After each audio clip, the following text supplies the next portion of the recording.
All right, I guess it's time to go. According to that song, it said, let's go. So let's do it. Excited to be with you guys today.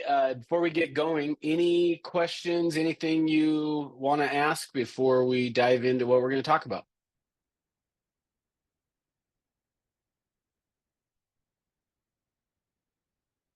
All right. Well, thank you. If you decide of something, let me know. Okay, so what I thought I would talk about today, I'm going to first pull up a screenshot here if I can find it quickly right here. And what you're looking at is we have some affirmative duties that were required as part of our licenses. So the division that they expect from us. And one of those is that we define the scope of the individual's agency by executing a written agency agreement between the individual and the individual's principal. And then it goes through to say, including the sellers, the individual represents, the buyers, the individual represents, or the buyer and sellers, the individual represents as a limited agent in the same transaction. And then if you were doing property management in terms of the tenant and the owner. So the reason I bring that up is as part of the mandatory residential class that Jason and I teach, one of the things that they ask us to talk about in terms of that is to make sure that when you're getting those signatures and things, that you're getting the signatures for all of the sellers. And so obviously when it's just a husband and a wife or a single person on there, or even if there was just say there's three people on there, we need to get signatures from all of those people who are either on title or who are planning to go on title. Now, the area that we've been seeing a few issues that have shown up, and we've heard this both from our staff, but then also we've heard it from some of the title companies, is that they are seeing more and more issues where somebody is selling a property or they're purchasing the property, but I think more times than not, it's on the sales side where it's either an LLC, it's in a trust, or potentially even being a power of attorney that's going to be involved on that. And so I just wanted to share with you and bring up some reminders here. So let me get that shared on my screen here.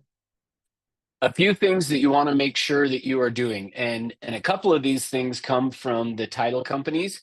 And the first one is if you are representing a client that is either a trust or an LLC, some type of a corporation, you want to make sure that you get a copy of the trust, or if it's an LLC, the articles of incorporation.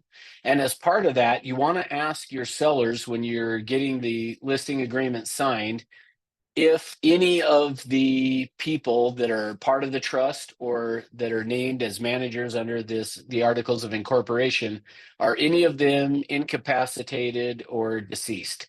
So you'd want to find out, because if they are, then we want to be able to deal with some of those issues earlier on. The other thing to keep in mind, and something to ask when you're out on a listing appointment, or again, even if it was being purchased in an LLC or a trust, is you want to ensure that the trust or the LLC does have a bank account set up. So make sure that when you're talking with your clients, that as you're getting the property listed, you're first getting a copy of the trust so that you know who has the right to be signing on behalf of it, or the articles of incorporation.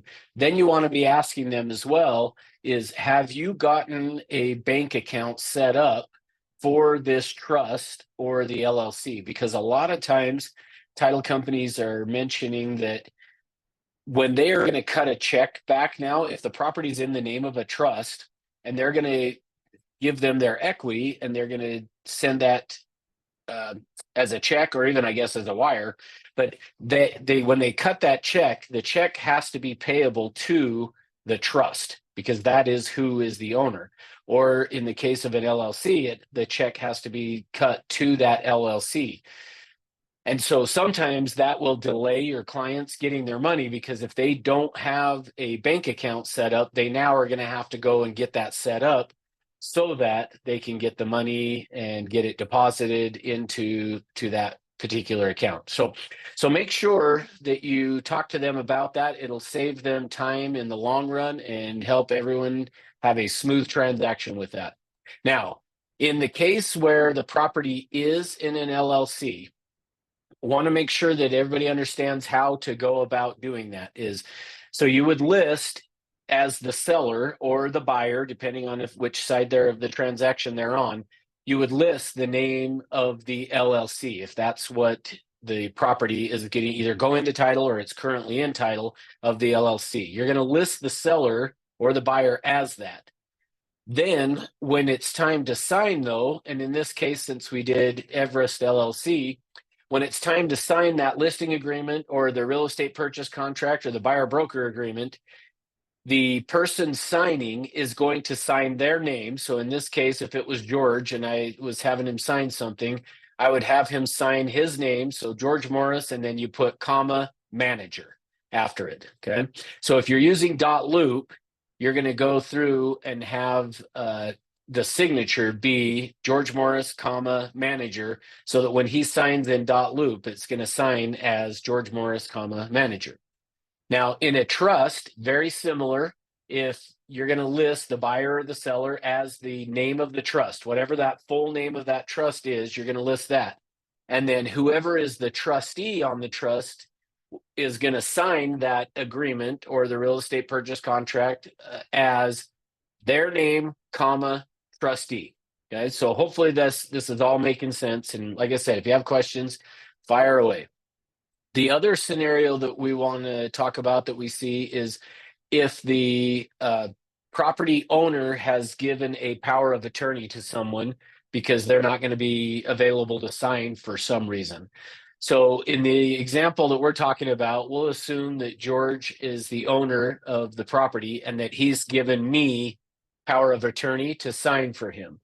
So according to the administrative rules that the division has, the way you should sign for that is going to be the principal's name, then you're going to put by, and then I would put my name, comma, attorney in fact. So the way we would do that would be George Morris by Russell Orchard, comma, attorney in fact. Okay. So on the attorney, there's power of attorney ones is a little bit more complex, I guess, because you're going to put their name by your name, comma, attorney in fact. So you got to just remember that a little bit more.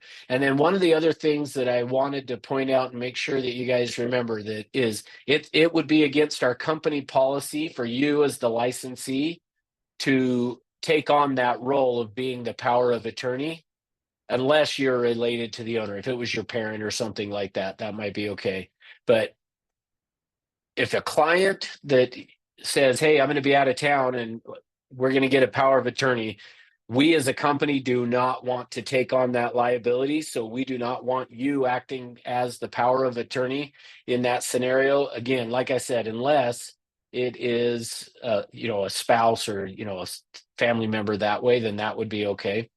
But just make sure that you're having somebody else do that. So think of it no different as doing like seller disclosures. We do not want to ever be filling out the seller disclosures for our client. We also don't ever want to be the power of attorney because it just brings on some risks that we as a company wouldn't want to take. So hopefully that makes sense of all of those things. So kind of some of this has probably been a review, but the biggest thing that probably agents are not doing is getting copies of the trust or the articles of incorporation to find out who has the right to sign. And then for sure, making sure that your client knows that they need to get a bank account set up for either that trust or that LLC. If they don't have one, they want to get that set up before closing. So any thoughts or questions on any of that? I have a question. Sure. So I've closed a few transactions that were in a trust. And if the seller is the trustee, I've never had them write trustee. They've just always signed their name. They're the owner, the property's in a trust.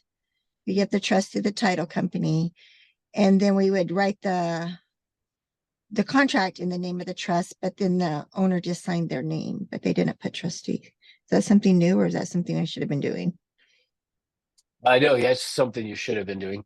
Oh, that's good to know. Okay, I'm glad I know that now. Yeah.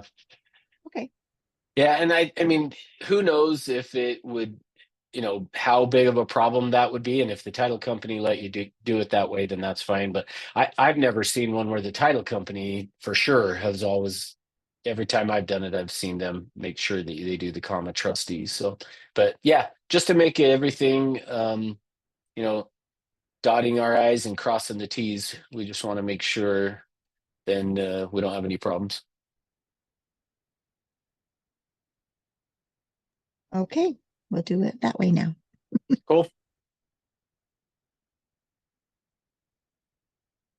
Any other questions?